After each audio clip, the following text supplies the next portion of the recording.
I like talking about gas, but one of the things that this government has done, they've been dragged along by the Greens and these environmentalists into this sort of doomsday cult mentality where they act as if Victoria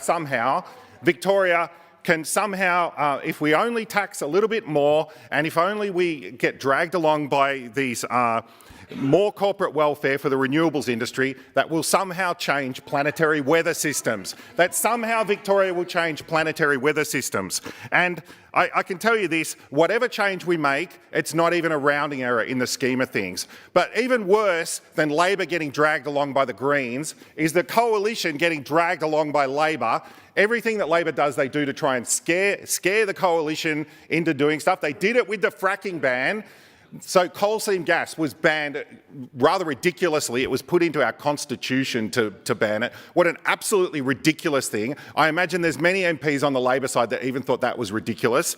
And now, because of this silly point scoring thing, that trying to scare the coalition about fracking ban, which they don't want to do. I tell you what I do. I want coal seam gas. I want the gas to flow because I care about Victorians more than sacrificing the prosperity of Australia and Victorians because of some negligible impact on climate change. Like, it's absolutely crazy. We've got to start putting Victoria first, and the way to do that is to let energy be produced, not have bans on coal seam gas, not have bans on nuclear energy, and not have these stupid scare campaigns to try and scare people that the Liberal Party want to put, nuclear reactors everywhere. I wish they would say that. I wish they would, but they haven't. I wish they would.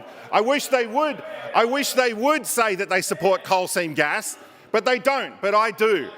What we need to do in energy is let all technologies be on the table, and this idea that we're going to get rid of gas while we've got renewables is absolutely ridiculous. Even Labor acknowledges this. We need gas peaking plants to make up for the fact that wind and solar doesn't produce all the time. The idea that we're going to have these massive batteries that will take over gas is just fantasy. It's never going to happen. The batteries will only they'll only work for stabilisation. They will never replace gas. It's not going to happen. No one in the world's done it, right? No one's done it.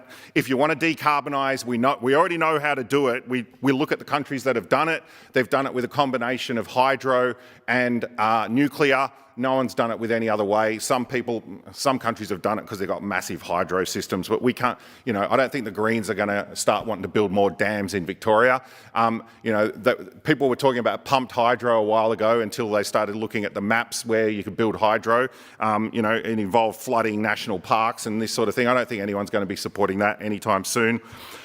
But coal seam gas, we need more exploration permits. We need more gas to be produced, because otherwise we are going to end up deindustrialising this state. We are going to end up with large power prices, and all of these scare campaigns about coal seam gas and nuclear. Let me tell you, the people in Frankston and Dandenong, they're not going to be worried about that when they get their power bills or when the lights go out. What they care about is like trying to get by day to day and pay their bills, pay their gas bill, pay their electricity bill. And another thing, this ban on new gas, this has got nothing to do with electrification and this sort of thing. What Labor's worried about is the gas supply, and they want to restrict consumption of gas in this state because they're worried, because they've screwed up, frankly. They've screwed up the gas production, and they want to reduce the number of consumers. Well, reducing the number of consumers, as we can see, factories shutting down, that's one way to do it. Stop people cooking with gas, that's another way to do it. Another thing that they haven't, there's been research into this. I know that the state government's been funding research into it, but they don't seem to be very interested in actually implementing it, is mixing hydrogen into the gas supply.